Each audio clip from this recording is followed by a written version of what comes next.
So welcome to chapter 19, last chapter of this course.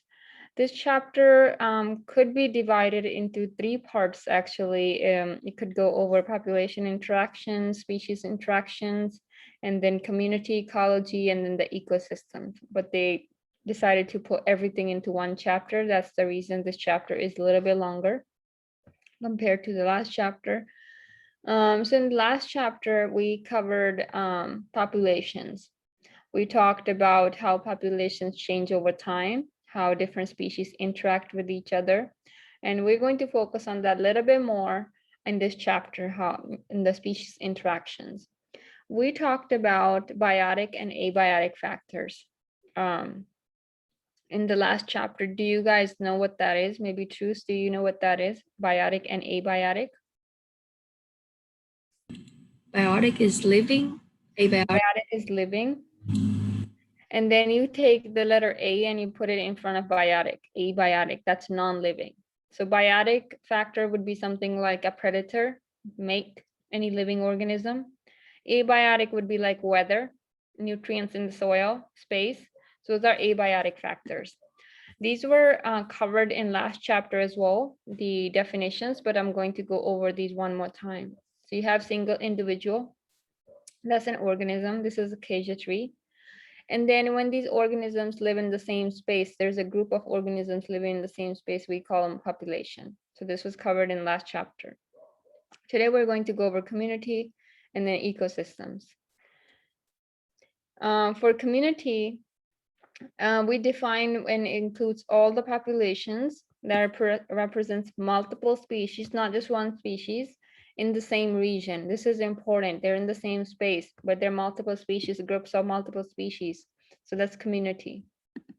And then we have the ecosystem that includes biotic and abiotic factors. This is what I was talking about. Biotic would be living. When you take letter A, put it in front of anything, it means the opposite, non-living. So that's the environment. You see the rock here, and then the tree is living, rock is non-living. But if that rock is near the tree, it might prevent the roots from growing. So that's how they're interacting. Or an animal might eat the tree. So those are living species interacting. So that's what we're going to talk about today. So I'm going to show you three pictures here. I want you to tell me what is biotic and abiotic in this picture. The first one. That's damselfish, the Garibaldi. Fish is biotic. Fish is biotic. What else? The water is abiotic. Water is abiotic, and then you also see some kelp in the background. So that's also biotic. What about this picture right here? What is biotic and what is abiotic?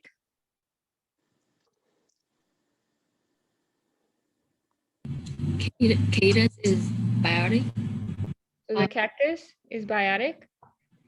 The earth is abiotic, and cactus is biotic. So cactus is biotic, the grass is biotic, and then the soil nutrients in the soil is abiotic. And there's not a lot of water in deserts. That would be another abiotic factor. So how these organisms are interacting with the environment, that's what we're going to focus on. And then we have this picture here. What do you guys notice about this picture? What is living? What is non-living?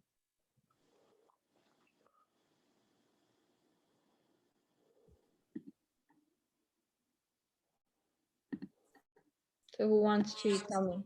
Maybe a different person now?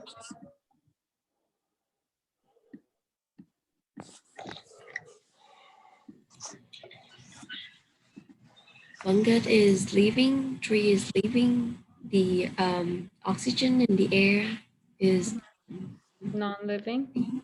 That's non-living. Okay, so in this picture, we have the fungus. Most of the fungus is underground. This is you can just see the club. This is Basidiomycota, fungal species that has a club. Most of the fungal is in soil. The fungus is interacting with soil, which is abiotic. Then you see these tall redwood trees here. They're biotic. And then I can tell by just looking here, there are some moss species there. You can see some sporophytes and gametophytes here. So these are gametophytes and these are sporophytes. Those are also living. Now, another abiotic factor might be the fog condensing over these trees and then dripping down as moisture. So rain, that's abiotic. So those are some abiotic factors. So again, we're going to focus on how living organisms interact with the environment. Now, if there is these tall trees, if they block all the sunlight, it might not be good for these smaller species here.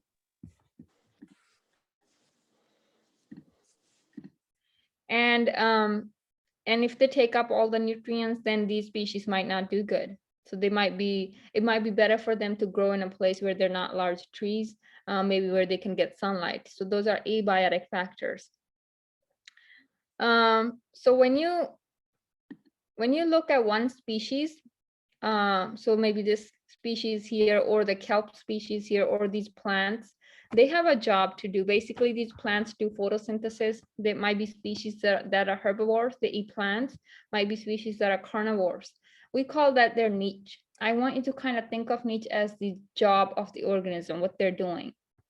So each species has a unique habitat, which is the physical location where members of the populations live. So this fish lives in this water, in this abiotic factor. So this fungus is growing right here. That's the physical location. That's the habitat. So they have this niche, a unique niche, which includes all the resources that they need for living, for survival or growth or reproduction there. Now this part is probably getting enough light. That's why these moss species are able to grow. And then the niche includes interactions with other organisms. So this moss species might be interacting with this fungus. They are definitely interacting with the abiotic factors such as light, temperature, and then the chemicals in soil, maybe chemical or minerals in soil. So that's biotic species, living species interacting with abiotic factors such as light, temperature, and chemical. So we already said that weather is abiotic factor.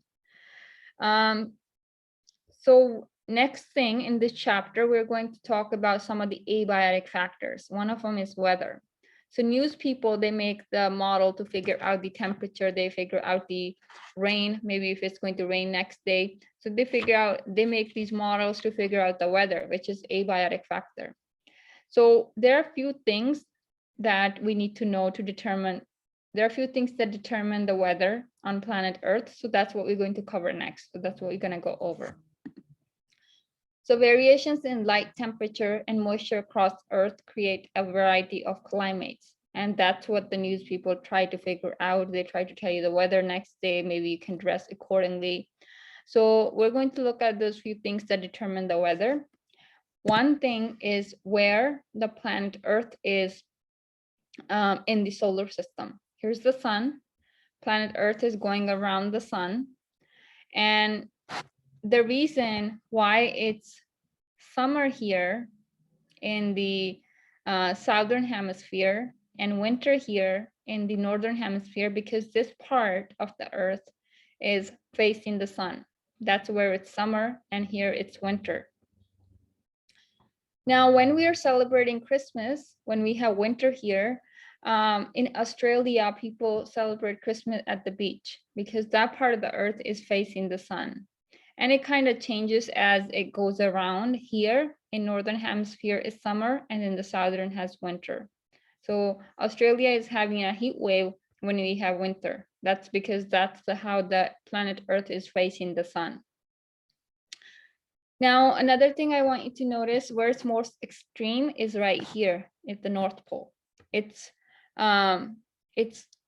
dark there 24 hours a day. So that's very extreme. So when it's summer for us, it might be winter for other places like Australia, because they're facing away from the sun like this. Another thing that I want to mention is that this is not to scale.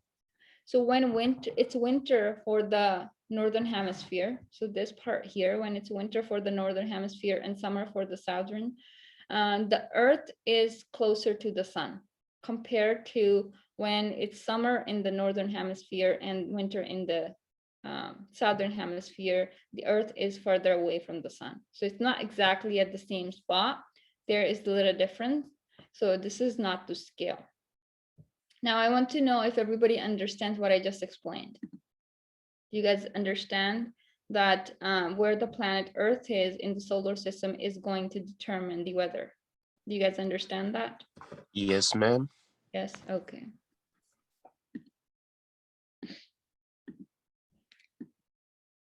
So next thing we are going to talk about is the angle of the light rays that hit the sun. That's going to cause the seasons. So you take the Earth. So here you see the Earth is kind of tilted. Now we take this Earth just for the educational purposes and we make it straight. We get rid of the wobble. Now, when you look, these are sun's rays hitting the Earth. When you look at these sun's rays, they're hitting directly here at the equator. And then they're hitting at an angle here at the North Pole and the South Pole. Now, when these sun's rays hitting the Earth, it's the solar energy that's hitting the Earth.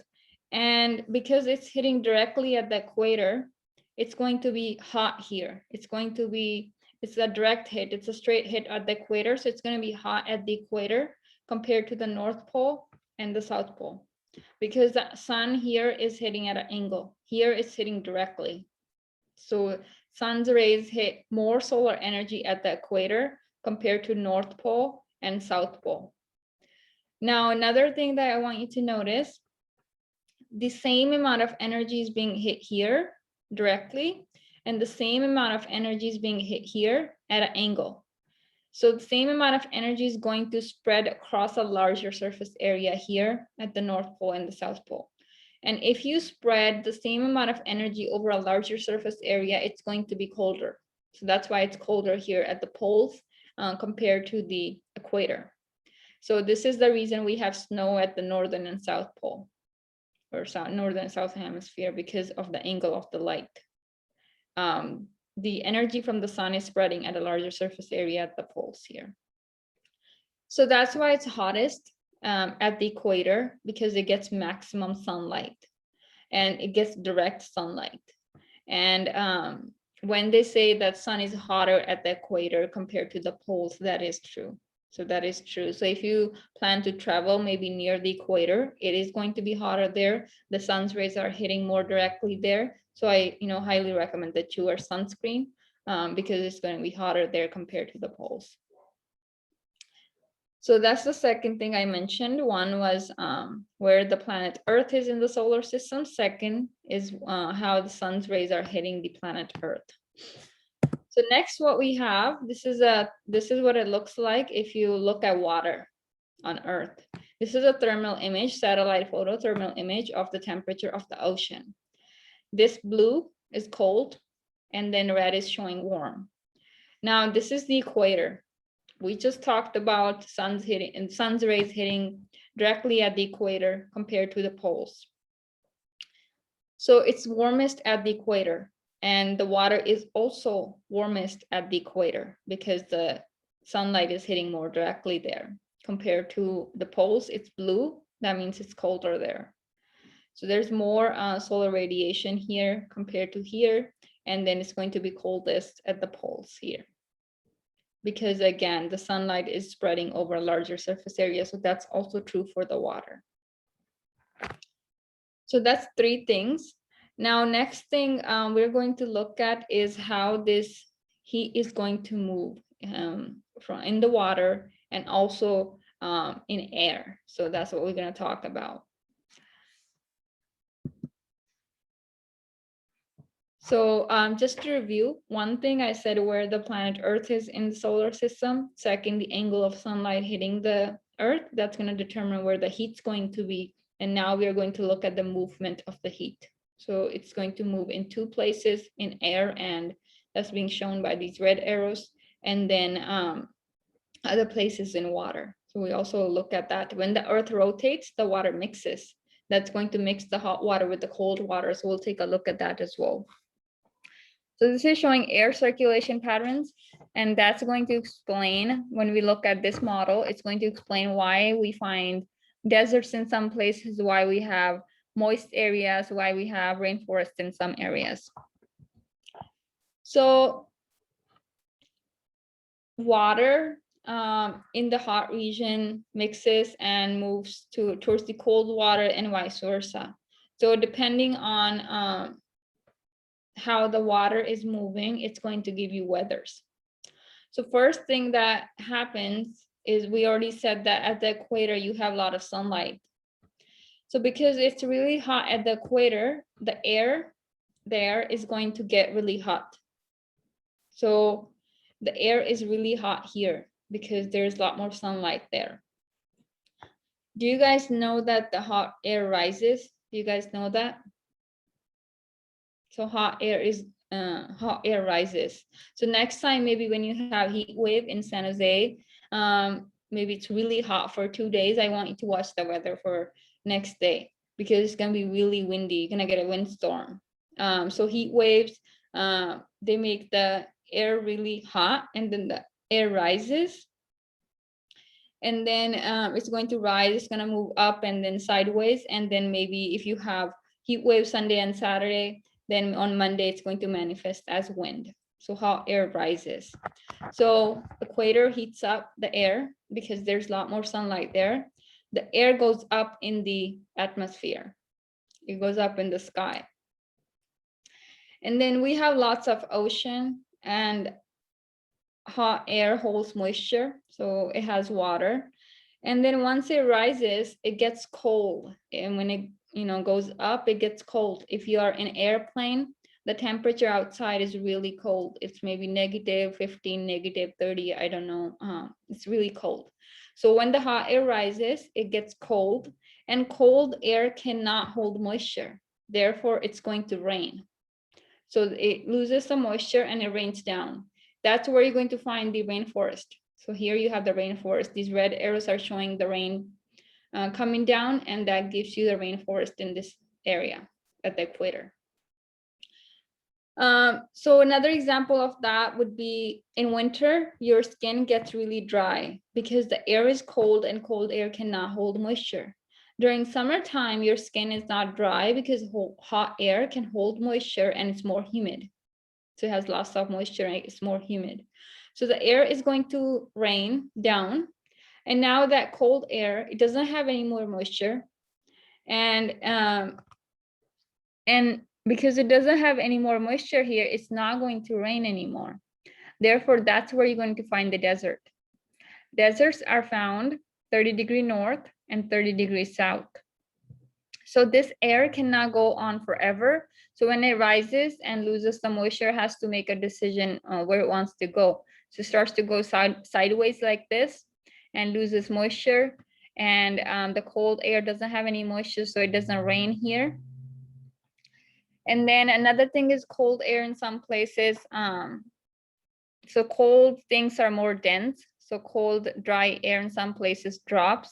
There's no water though. There's no water. The air drops, and then it can get some moisture from the oceans, and then it rises again. So it rains again. And then once it loses the moisture, it's cold and dry again. So because it has no more moisture where these blue arrows are, there's no more rain there. So that's where you're gonna find the deserts. So on the exam, I will ask you, why do you find deserts at 30 degrees north and 30 degrees south? So you're going to tell me that's the place where the air is coming down and it has no more moisture. And this is going to repeat. This repeats at 30 degrees here, and this repeats right here again. And that's because of these convection cells. So these are called, the cycle is called convection cells. This repeats as a convection cells.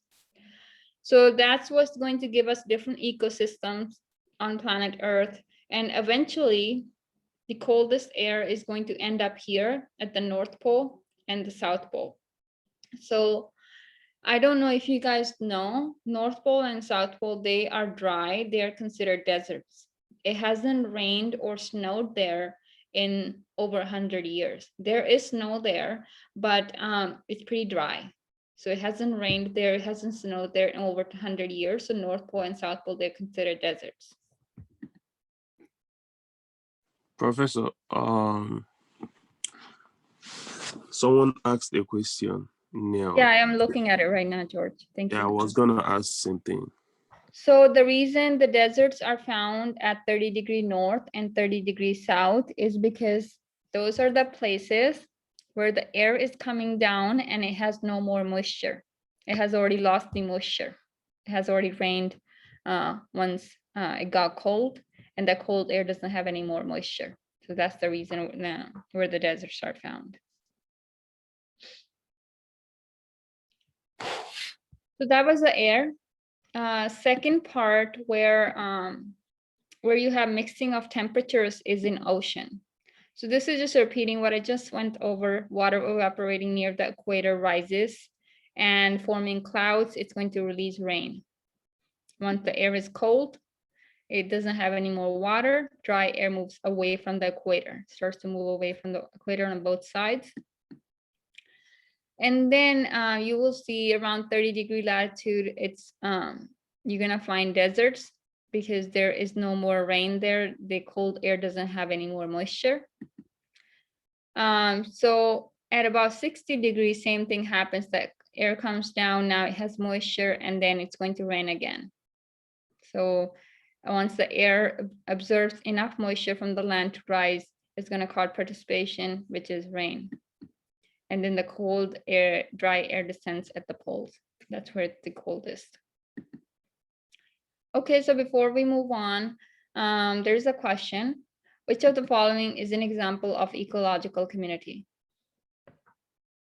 So type your answer in the chat.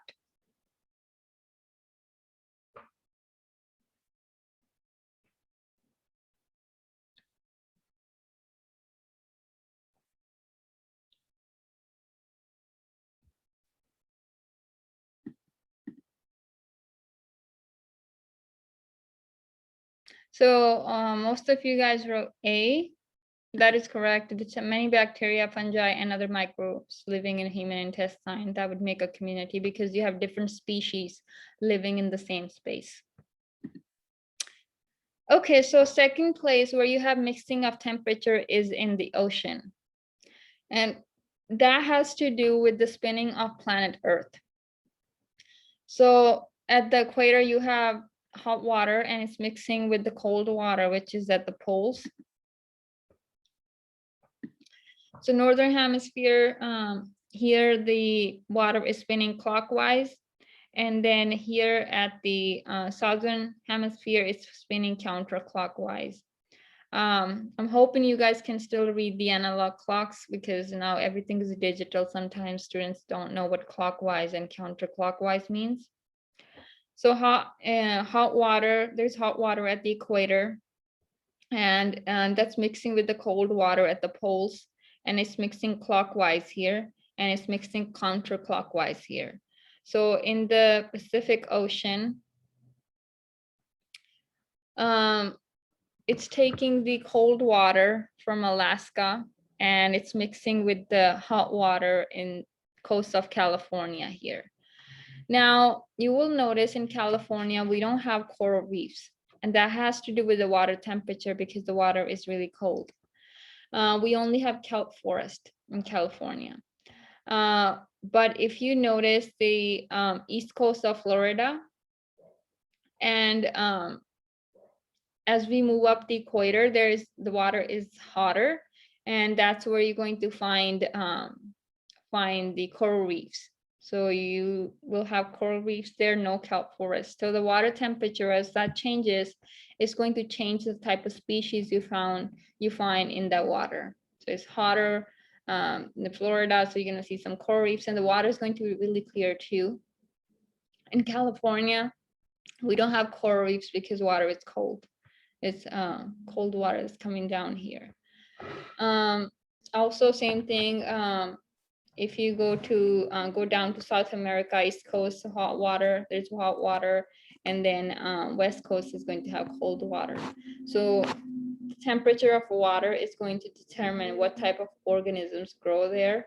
If it's kelp, if it's coral reef. So those are two examples I gave you guys. And then the red arrows are showing warm, and then the cool is shown in blue. So the blue color. Okay.